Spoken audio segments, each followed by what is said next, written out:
Устаз, дил илимин алууда кандай шарттарга бекем болуу керек? Бу дин илими, бул Аллах Тааланын илими. Аллах Тааланын бизге жиберген, пайгамбарыбызга жиберген дин бизге аманат, ушул илими, дин илим. Бул дин илимин алганда эң биринчи шарт бул таквалык керек. Таква эмес жүрөккө илим жукпайт. Канча аракет кылсын.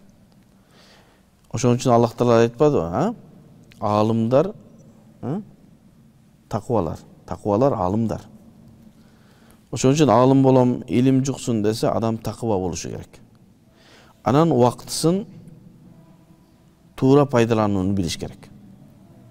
Убакытты кетирип башка жакта 20 жыл жүргөндөн көрө, бир жакшы окуткан жерде 5 жыл жүрсө 20 жылдык илимди алат. Мен айтып жүрөм.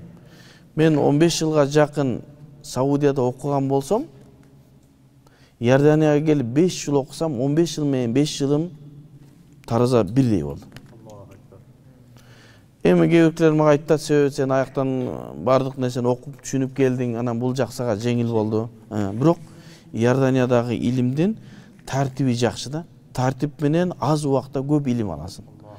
Башка жерде жүрө бересиң, турист болуп кетесиң, анан гид болуп кетесиң башка жакта.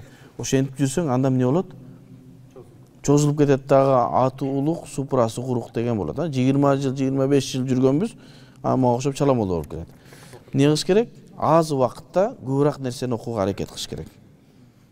Кантип жаттоону, зээнди жакшыртса болот. Күнөөнү ташташ керек, көздү сакташ керек, иншалла. Анан мейиз жеш керек, жүзүм жеш керек деген сөздөр бар. Эми ал эмне ошол жардам бере турган нерсе. Эң негизги нерсе бул эмне?